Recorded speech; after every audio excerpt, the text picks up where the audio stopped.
मन बहुत चंचल है, एकाग्र कैसे करें इसको? तो उपाय सुन लो ध्यान देके। एकाग्र हो सकता है मन, इसको डराना पड़ता है। इसको डरा के आओ 2 बजे पंडाल में। 2 बजे जब एंट्री करो ना गेट पर, तो पंडाल में एंट्री करो एक डर के साथ।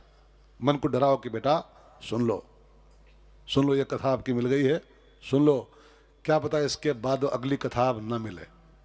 हाँ, ये आपको नहीं कह रहा हूं, अपने मन को आप खुद समझाओ कि बेटा मौका मिला है, इसको 13 से 20 ठीक से सुन लो।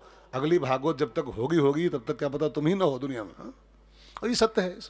अगली कथा छोड़ो, अगला सत्र नहीं पता है, कल वाला सत्र हमें से कौन होगा कौन नहीं होगा, इसका क्या भरोसा? एक पल का भरोसा नहीं होता किसी का। जब ये डराओगे, भय बिन हो न प्रीत, डराओगे तब ये बहुत दुष्ट है मन, ये बहुत बड़ा चंचल है। ये अंदर बैठे बैठे खेल किया करता है बैठे बैठे। इसको डरा के एंट्री करो कि बेटा सुन लो, मौका है आज का, क्या पता कल वाली खत्म हो ना हो, अगले साल का पता हो ना हो। थोड़ा बच्चों को अपने कंट्रोल रखो भाई, जिसके हों। ये कोई प्ले ग्राउंड नहीं, कथा ग्राउंड है। जिसके हो उसको संभाल के बैठाओ।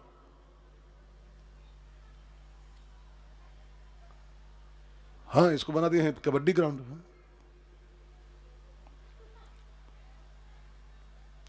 तो कहाँ थे भैया? एक, एकाग्र मन। नंबर 2, दूसरा उपाय, बहुत आखिरी बातें हैं बस आज की, ध्यान देकर सुन लो। बाकी श्रोता कथा पूरी हुई, आरती हुई, प्रसाद लिए और गए, अपने अपने काम में लग गए, ठीक है ना।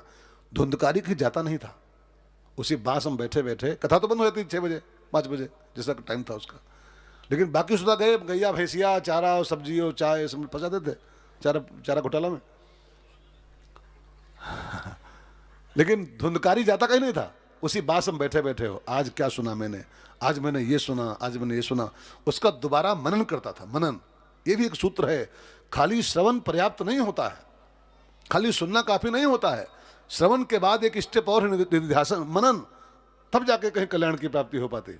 मनन बहुत आवश्यक होता है। आज मैंने क्या सुना, जैसे अभी यहाँ से सुनकर जब जाओगे 10 मिनट के बाद में, तो रात को सोने के पहले आप एक बार कथा फिर करो। उसके यहाँ तो श्रोता आप हो, वक्ता हम हैं, लेकिन वहाँ अभी जब घर जाना ना, तो रात को सोने के पहले वक्ता भी आप बनिएगा और श्रोता भी आप बनिएगा। और आज मैंने क्या सुना है, एक हाईलाइट के रूप में इसको एक बार पूरी कथा को चिंतन करिएगा। आज ये सूत्र मिला, आज ये सिद्धांत मिला, तब पक्का हो पाएगा, तब इसका परिणाम आना शुरू होगा। और सुने और प्रसाद लिए और जय सिया राम, कुछ नहीं होगा ऐसे, कुछ नहीं। श्रवण के बाद मनन बहुत आवश्यक होता। धुंधकारी मनन भी करता था। तीसरा स्टेप, 4 बातें हैं क्यों कथा सुनने के फल पाने के लिए। तीसरा स्टेप धुंधकारी क्या करता था, वो कथा सुनते समय अपने पापों की याद करता था।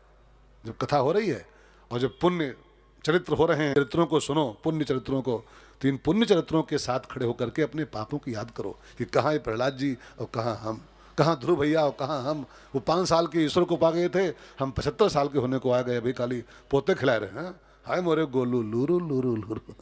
वो 5 साल का था, ईश्वर को पा गया था, हम 75 साल के खाली गोलू खिला रहे हैं। गोलू भी खड़े होइए बगल में, देखिए उनके चरित्रों को, अपने जीवन चरित्र को। हाँ, पापों की याद कीजिए अपने।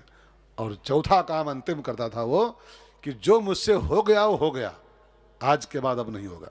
जो गलती हमसे पीछे हो गई हैं, अब नहीं होंगी आज के बाद में।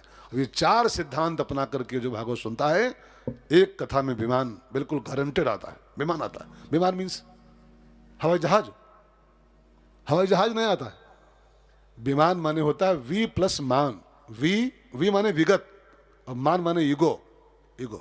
एक ही कथा हमको विगत मान कर सकती है। विगत मान ही विमान होता है। खाली बातें हैं वो कि वो जहाज आया बैठा के चला गया, जहाज कुछ नहीं होता है।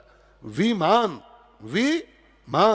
हम विगत मान हो जाएं, हम मान से विमुक्त हो जाएं, यही तो विमान होता है, यही तो प्रभु को पाने का उपाय होता है।